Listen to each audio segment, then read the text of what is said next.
ബംഗ്ലാദേശിൽ പുതിയ ഭരണത്തലവൻ വന്നു, മുഹമ്മദ് യൂനസ്.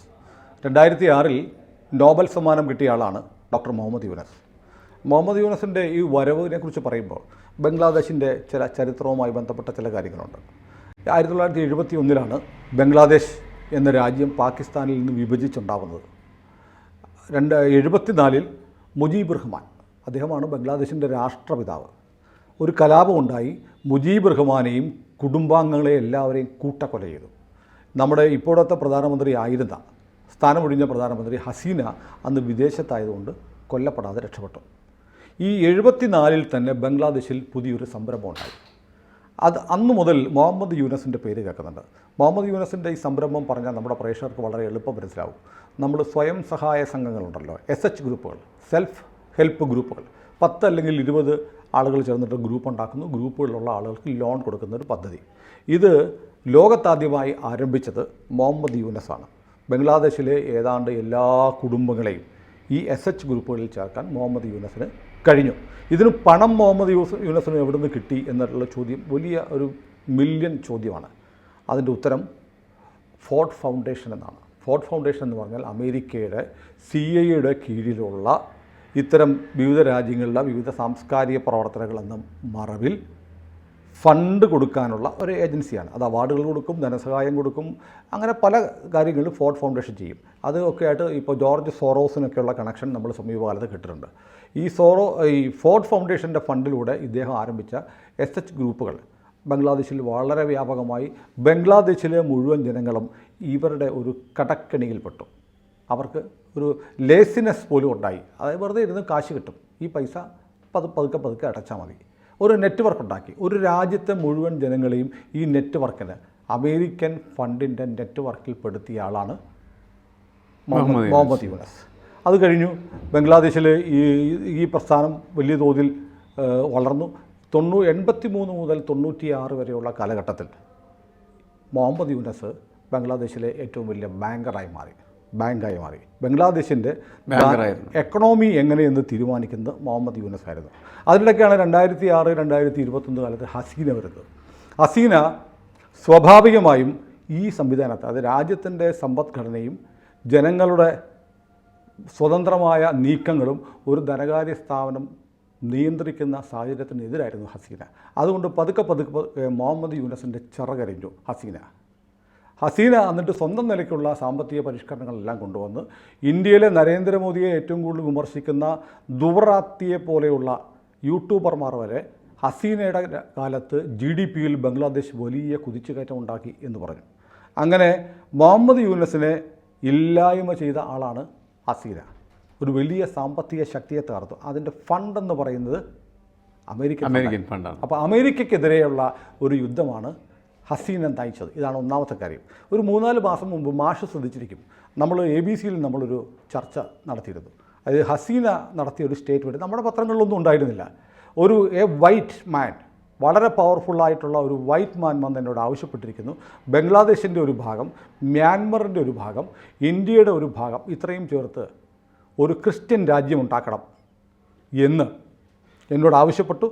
ഞാനത് നടക്കില്ല എന്ന് പറഞ്ഞു. അതുകൊണ്ടാണ് എൻ്റെ രാജ്യത്ത് കുഴപ്പങ്ങൾ ഉണ്ടാകുന്നത് എന്ന് ഹസീന ഒരു സ്റ്റേറ്റ്മെൻറ്റ് നടത്തിയിരുന്നു. നമ്മുടെ നാട്ടിൽ ഒരു പത്രവും റിപ്പോർട്ട് ചെയ്തില്ല. നമ്മളത് റിപ്പോർട്ട് ചെയ്തു, നമ്മളതേക്കുറിച്ച് ചർച്ച ചെയ്തു, ചില ഇംഗ്ലീഷ് പത്രങ്ങളിൽ വന്നിരുന്നു. നോക്കൂ, ഇതെല്ലാം കഴിഞ്ഞിട്ട് ഇപ്പോൾ ഹസീന പുറത്തു പോയിരിക്കുന്നു. ഹസീന ആരെയാണോ ഇല്ലാതാക്കാൻ ശ്രമിച്ചത്, ആ അമേരിക്കൻ ഫണ്ട് കൊണ്ട് രാജ്യത്തെ മുഴുവൻ വരുതിയിലാക്കുന്ന മുഹമ്മദ് യൂനസ് അമേരിക്കൻ പ്രസിഡൻ്റ് ആയിരിക്കുന്നു. അദ്ദേഹത്തിന് നോബൽ പ്രൈസ് കിട്ടിയിട്ടുണ്ട്. ഈ നോബൽ പ്രൈസിൻ്റെ വലിയൊരു കഥയുണ്ട്. അമേരിക്ക തോന്നുന്നവർക്കെല്ലാം കൊടുക്കും. സമാധാനത്തിന് നോബൽ പ്രൈസ് കിട്ടിയ ആളാണ് 8 വർഷം അമേരിക്ക ഭരിച്ച ബറാക്ക് ഒബാമ. ഒബാമയുടെ കാലത്ത് യുദ്ധമൊഴിഞ്ഞ നേരമില്ലായിരുന്നു അമേരിക്കയ്ക്ക്.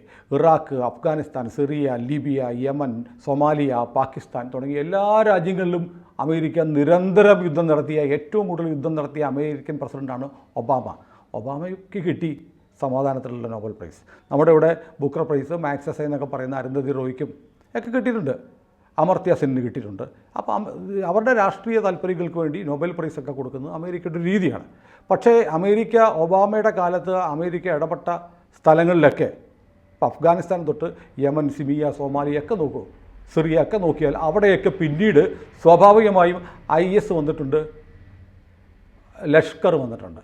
ഇവരെ നേരിടാൻ എന്ന പേരിൽ അമേരിക്ക നേരിട്ട് അവിടെ വന്നിറങ്ങും. അപ്പോൾ ഒരുപക്ഷെ ബംഗ്ലാദേശിൽ അമേരിക്കയുടെ ഒരു പാവ മുഹമ്മദ് യൂനസ് വരുന്നു. മുഹമ്മദ് യൂനസിൻ്റെ പിന്നാലെ അവിടെ ഉണ്ടാകാൻ പോകുന്ന ഇപ്പോൾ ഉള്ള ജിഹാദി പ്രക്ഷോഭങ്ങൾ, മതപ്രക്ഷോഭങ്ങൾ കലുഷിതമാവുന്നു, രൂക്ഷമാവുന്നു. IS ഉൾപ്പെടെ വരുന്നു. അമേരിക്കയ്ക്ക് ഒരു താവളമാവുന്നു. അമേരിക്ക ആവശ്യപ്പെട്ടതുപോലെ ഒരു രാജ്യം ഇവിടെ കിട്ടിയിരിക്കുകയാണ് അമേരിക്കയ്ക്ക്. അപ്പോൾ നമ്മുടെ ഹസീന ചെയ്ത ഏറ്റവും വലിയൊരു മണ്ടത്തരമുണ്ട്. അതായത് 2017 ഇന്ത്യ ചെയ്യാതിരുന്ന മണ്ടത്തരം പക്ഷേ ഹസീന ചെയ്തതും. അതിൻ്റെ പേരിൽ ഇന്ത്യയും മോദിയും ഒരുപാട് പഴി കേൾക്കുന്നുണ്ട്. അതായത് റോഹിംഗ്യൻ അഭയാർത്ഥികളെ ഇങ്ങോട്ട് കേട്ടില്ല എന്ന് നമ്മൾ തീരുമാനിച്ചു.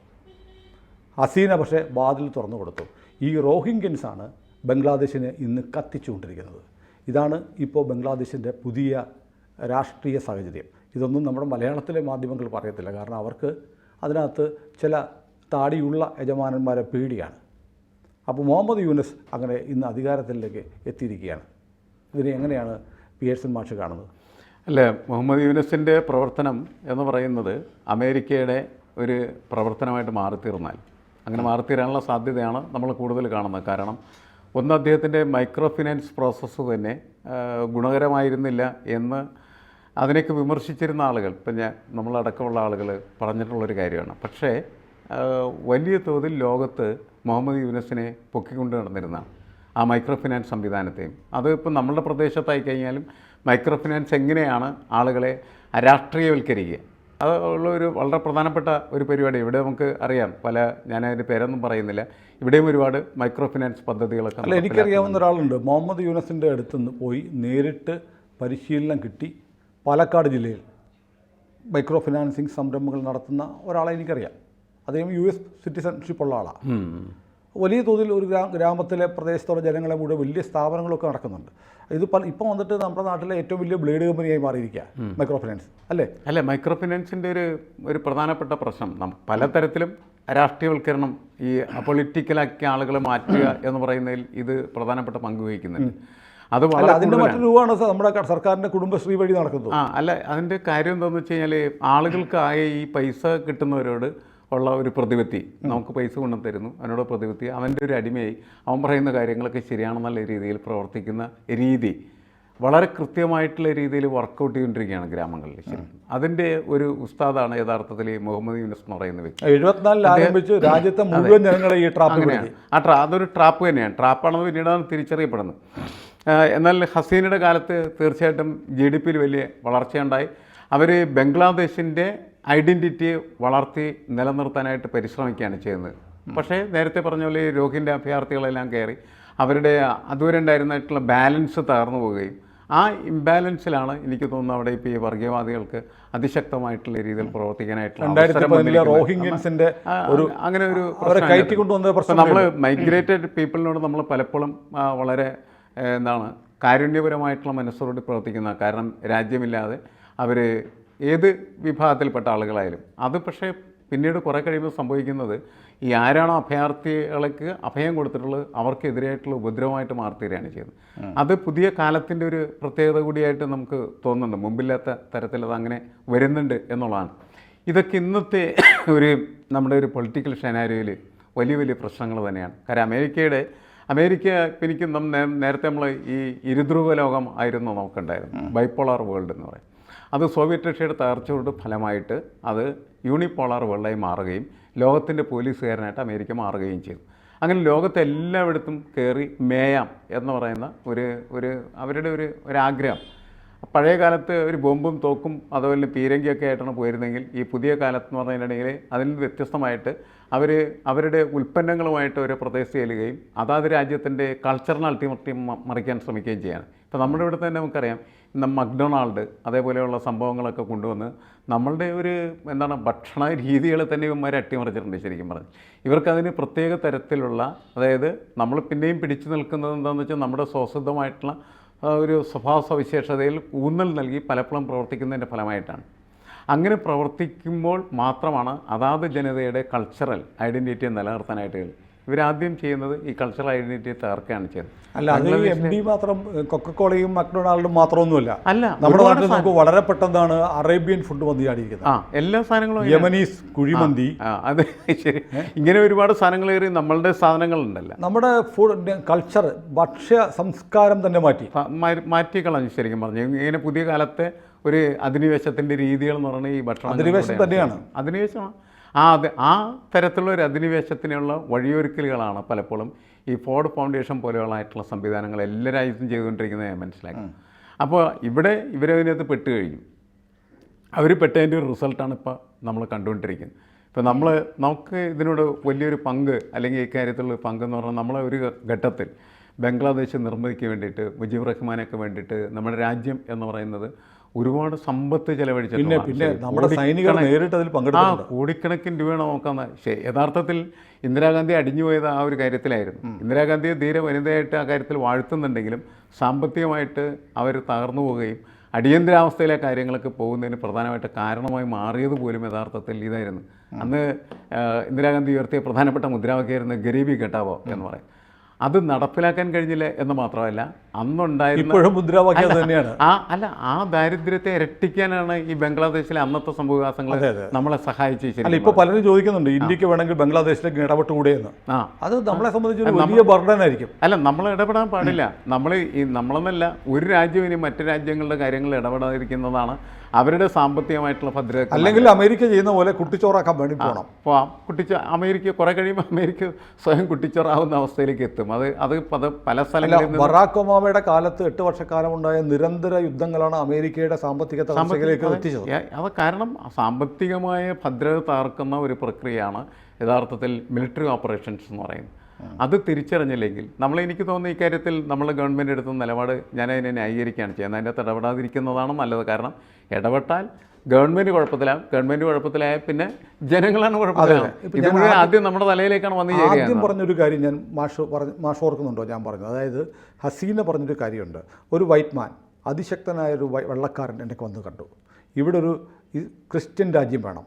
3 രാജ്യങ്ങളുടെ ഭൂപ്രദേശങ്ങൾ എടുത്തുകൊണ്ട് ഒരു ക്രിസ്ത്യൻ രാജ്യം വേണം. അതിനു വേണ്ടിയിട്ടുള്ള സഹായം ബംഗ്ലാദേശിൻ്റെ ഭാഗത്തുനിന്ന് ഉണ്ടാവണമെന്ന് ഹസീനയോട് ആവശ്യപ്പെട്ടു എന്ന് പറയുന്നുണ്ട്. അതാരാണെന്ന് അവർ പറഞ്ഞിട്ടില്ല. പക്ഷേ സാഹചര്യ തെളിവുകൾ വെച്ച് നമുക്കൊരു പേര് കിട്ടുന്നുണ്ട്. ഡൊണാൾഡ് ലൂ എന്നാണ് നമ്മൾ സംശയിക്കപ്പെടുന്ന ആളുടെ പേര്. അദ്ദേഹം അമേരിക്കൻ സ്റ്റേറ്റ്സിൻ്റെ ഒരു ജോയിൻറ്റ് സെക്രട്ടറിയാണ്. അറിയപ്പെടുന്നത് ഈ അമേരിക്കൻ സർക്കാരിൻ്റെ ഭാഗമായിട്ടുള്ള അട്ടിമറി വിദഗ്ധൻ എന്നറിയപ്പെടുന്ന ആളാണ് ഡൊണാൾഡ് ലൂ. എവിടെയെങ്കിലും ഒരു ഓപ്പറേഷൻ നടത്തിയിട്ടുണ്ടെങ്കിൽ അത് വിജയം കണ്ടേ ലൂ തിരിച്ചു വന്നിട്ടുള്ളൂ. ഈ ലൂ നമ്മുടെ പാർലമെൻറ്റ് തെരഞ്ഞെടുപ്പിന് മുമ്പ് ഇന്ത്യയിൽ വന്നിരുന്നു. സാധാരണ ഇന്ത്യയിലേക്ക് ഒരു വിദേശ നയതന്ത്ര പ്രതിനിധി അല്ലെങ്കിൽ വിദേശ സർക്കാരിൻ്റെ പ്രധാനപ്പെട്ട പദവിയിലിരിക്കുന്ന ഒരു സെക്രട്ടറി വന്നാൽ രാജ്യ തലസ്ഥാനത്താണ് ഇറങ്ങേണ്ടത്. പക്ഷേ ലൂ പറന്നു വന്നത് ചെന്നൈയിലാണ്. ചെന്നൈയിൽ വന്നു DMKയുടെ മുഖ്യമന്ത്രിയായ സ്റ്റാലിനെ കണ്ടു. ഇന്ത്യയിലെ ഏറ്റവും വലിയ പ്രതിപക്ഷ നീക്കം അല്ലെങ്കിൽ മോദി വിരുദ്ധ നീക്കത്തിൻ്റെ ഒരു മുനയാണ് തമിഴ്നാട് സർക്കാരും സ്റ്റാലിനെ വന്ന് കണ്ടു. അത് കട്ടിങ് സൗത്ത് ഇന്ത്യയെ ഇന്ത്യയിൽ നിന്ന് വേർപെടുത്തുക എന്നുള്ള ആശയം കത്തി നിൽക്കുന്ന ഒരു സമയത്താണ് തെരഞ്ഞെടുപ്പിന് തൊട്ടുമുമ്പ് എന്ന് കാണുന്നത്. ഇതേക്കുറിച്ച് ചില ചോദ്യങ്ങളൊക്കെ ഉണ്ടായപ്പോൾ പറഞ്ഞത് അതെനിക്ക് ദക്ഷിണ ഇന്ത്യയുമായുള്ള അമേരിക്കയുടെ ഉഭയകക്ഷി ബന്ധങ്ങൾ മെച്ചപ്പെടുത്താൻ, ഇപ്പോൾ കേരളത്തിൽ പിണറായി വിജയൻ വിദേശകാര്യ സെക്രട്ടറി നിയമിച്ച പോലെ ദക്ഷിണേന്ത്യയുമായിട്ട് ഉഭയകക്ഷി ബന്ധം അമേരിക്ക ചെയ്യാൻ പറ്റും, ഗവൺമെൻറ് ഓഫ് ഇന്ത്യ വഴി ചെയ്യാൻ പറ്റും. അത് കഴിഞ്ഞിട്ട് ഇന്ത്യയിൽ നിന്ന് ഈ ഡൊണാൾഡ് ലൂ മടങ്ങിയത് നേരെ ബംഗ്ലാദേശിലേക്കായിരുന്നു. ഹസീനയെ കണ്ടിരുന്നു. ഹസീനയെ കണ്ടിട്ട് ആ ചർച്ചയിലൂടെ ഉരുത്തിരിഞ്ഞ് വന്നത് എന്താണെന്നറിയില്ല. പക്ഷേ അതിനുശേഷമാണ് ഹസീന പറഞ്ഞു, ഒരു വെള്ളക്കാരൻ വന്നിട്ട് എന്നോട് ഇവിടെ ഒരുപക്ഷെ ഇയാൾ തന്നെ ആയിരിക്കാം, ഇല്ല നമുക്ക് പറയാൻ പറ്റില്ല. പക്ഷേ പ്രശ്നം എന്താണെന്ന് വെച്ചാൽ ഓരോ രാജ്യവും അവരവരുടെ പൊസിഷൻസ് അല്ല, ഞാൻ പറഞ്ഞൊന്നും തീർന്നില്ല. അത് കഴിഞ്ഞ് ഈ ഡൊണാൾഡ് ലൂ പോയതിന് ശേഷം അമേരിക്കൻ അംബാസഡറായിട്ട് പീറ്റർ ഹാസ് BNPക്ക്, ബംഗ്ലാദേശ് നാഷണൽ പാർട്ടി, ഹസീനയുടെ പാർട്ടിക്ക് എതിരായിട്ടുള്ള പാർട്ടിക്ക് അവാമി ലീഗാണ് ഹസീനയുടെ പാർട്ടി, BNPക്ക് പരസ്യമായി പിന്തുണ പ്രഖ്യാപിച്ചിരുന്നു. അപ്പോൾ ഇതെല്ലാം കൂടെ കൂട്ടി വായിക്കുമ്പോൾ ഇപ്പോൾ ബംഗ്ലാദേശിൽ നടന്നത് എന്താണെന്ന് നമുക്ക് മനസ്സിലാവുന്നുണ്ട്. ഇനി വളരെ പ്രധാനപ്പെട്ട കാര്യമുണ്ട്. നമ്മുടെ പ്രതിപക്ഷ നേതാവ് രാഹുൽ ഗാന്ധി അമേരിക്കയിൽ സന്ദർശനം നടത്തിയപ്പോൾ ഇതേ ഡൊണാൾഡ് ലൂവുമായി ഒരു കൂടിക്കാഴ്ച നടത്തിയിരുന്നു. എന്താണ് ഇവർ തമ്മിൽ സംസാരിച്ചത്? വൈറ്റ് ഹൗസിൽ വെച്ചായിരുന്നു. ബൈഡൻ്റെ പ്രതിനിധികളും ആ ചർച്ചയിൽ പങ്കെടുത്തിട്ടുണ്ട് എന്ന് പറയുന്നു.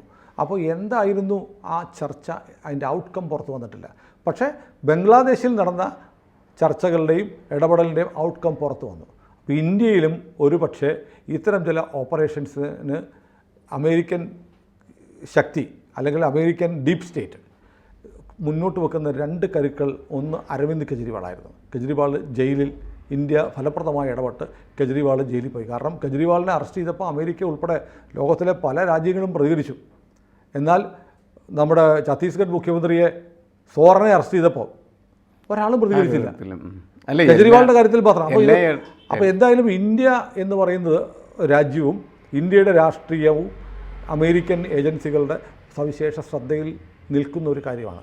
അതിന് നിൽക്കുന്ന ചില രാഷ്ട്രീയ നേതാക്കന്മാർ രാഹുൽ ഗാന്ധിയെ പോലെ നമ്മുടെ നാട്ടിലുമുണ്ട്.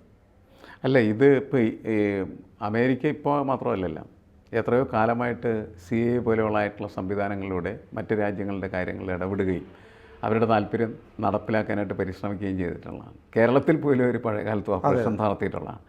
അപ്പോൾ അവരിങ്ങനെ ചെയ്യും, നമ്മളതിനെ വളരെ കരുതൽ. കാരണം ഡോളറിനെ വെല്ലുവിളിച്ച ഒരു രാജ്യത്തോടും അമേരിക്ക പുറത്തിട്ടില്ല. ഇന്ത്യ ഡോളറിനെ വെല്ലുവിളിച്ചു. അമേരിക്കയുടെ തീട്ടൂരം മറികടന്ന് റഷ്യയിൽ നിന്ന് എണ്ണ വാങ്ങി. അത് ഡോളറല്ല, പെട്രോൾ ഡോളറിന് പകരം ഇന്ത്യൻ കറൻസിയിൽ വാങ്ങി. അല്ല, അമേരിക്കയ്ക്ക് ഏറ്റവും വലിയ തിരിച്ചടി ഉണ്ടാക്കിയിരിക്കുന്നത് അത് തന്നെയാണ്. ഡോളർ കൊടുത്താൽ മാത്രമേ പഴയകാലത്തെ എണ്ണ കിട്ടുകയുള്ളായിരുന്നു. അത് പൊളിച്ചു ശരിക്കും പറഞ്ഞിട്ടുണ്ടെങ്കിൽ ഇന്ത്യ പൊളിച്ചു. അതിൽ റഷ്യയുടെ പങ്ക് വളരെ വലുതാണ് ശരിക്കും പറഞ്ഞത്. കാരണം എന്ന് വെച്ചാൽ റഷ്യ ഈ യുദ്ധത്തിൻ്റെ ഫലമായിട്ട് വല്ലാത്ത ഒരു പ്രതിസന്ധിയിൽ നിൽക്കുന്ന സമയത്ത് ആണ് ഇത് തുറക്കാൻ പറ്റിയത്. അല്ലെങ്കിൽ ചിലപ്പോൾ അങ്ങനെ സംഭവിക്കണമെന്നില്ല. ഇങ്ങനത്തെ ഒരു സിറ്റുവേഷൻ വന്നു. ആ സിറ്റുവേഷനിൽ നമ്മൾ എണ്ണ എടുത്തോളാം എന്ന് പറഞ്ഞ്, പക്ഷേ ഡോളർ തരില്ല, ഞങ്ങൾ നോട്ട് തരാമെന്ന് പറഞ്ഞു. അത് അതിൻ്റെ കൂടെ പെട്ടെന്ന് ചൈനയും ചേർന്നു. അതെ, അവർ ചേരും. കാരണം എന്ന് വെച്ചാൽ ആക്ച്വലി ഈ യുദ്ധം യഥാർത്ഥത്തിൽ ചൈനയും അമേരിക്കയും തമ്മിലുള്ള സാമ്പത്തിക യുദ്ധങ്ങളാണ് നടക്കുന്നത്. അതെ, ആ സാമ്പത്തിക യുദ്ധങ്ങളിൽ മറ്റൊരു ഇങ്ങനെ നോക്കിയിരിക്കുകയാണ്, എവിടെയാണ് കയറി ഇടപെട്ട് അതിനകത്ത് സൗകര്യം ഉണ്ടാക്കാനായിട്ട് പറ്റുക, ആ സൗകര്യം അവരുണ്ടാക്കിക്കൊണ്ടിരിക്കും. എല്ലാ രാജ്യങ്ങളും ഇപ്പോൾ ചെയ്തുകൊണ്ടിരിക്കുന്നത് അങ്ങനെയാണ്. നമുക്ക് പക്ഷേ നമ്മളും നമ്മുടെ സ്ട്രാറ്റജി പഴയ കാലത്തു നിന്ന് വ്യത്യസ്തമായിട്ട് എടുക്കുകയാണ് ചെയ്യുക.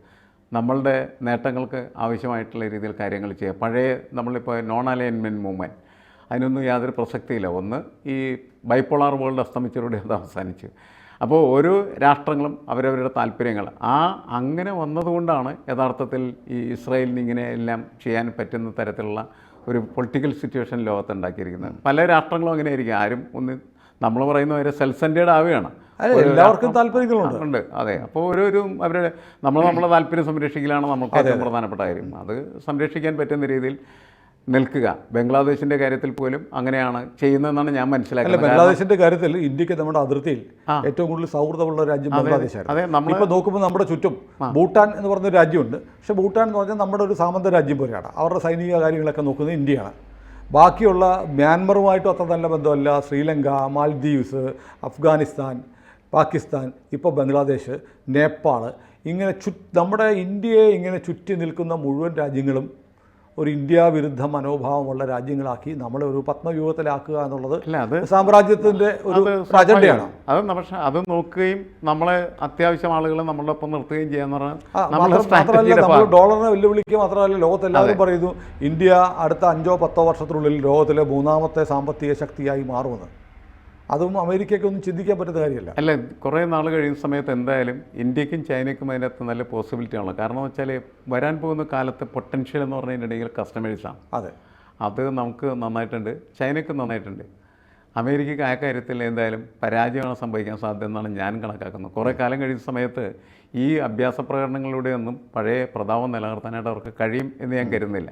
ഫോർഡ് ഫൗണ്ടേഷൻ ആയാലും ഏത് ഫൗണ്ടേഷൻ ആയിക്കഴിഞ്ഞാലും ഒരേ ചെറിയ ചെറിയ രാജ്യങ്ങളിലൊക്കെ പോയി ഇതുപോലെ തന്നെ ഇടപെട്ട് അട്ടിമറികളൊക്കെ നടത്താം എന്നല്ലാണ്ട് വലിയ രാജ്യങ്ങളിൽ അത്തരത്തിലുള്ള അട്ടിമറികൾക്കുള്ള സാധ്യതകൾ തന്നെ കുറഞ്ഞുകൊണ്ടിരിക്കുകയാണ് ചെയ്യുന്നത്. ഏതായാലും മുഹമ്മദ് യൂനുസ് ബംഗ്ലാദേശിലെ പാവയായി പ്രവർത്തിക്കുന്നു. യാങ്കിപ്പട എന്ന് ബംഗ്ലാദേശിൽ ഇറങ്ങും എന്ന് മാത്രം നമ്മൾ കാത്തിരുന്നാൽ മതി. കൂടുതൽ വാർത്തകളും വിശേഷങ്ങളും നിങ്ങളിലേക്ക് എത്താൻ ABC മലയാളം സബ്സ്ക്രൈബ് ചെയ്യുക, ബെൽ ബട്ടണും അമർത്തുക.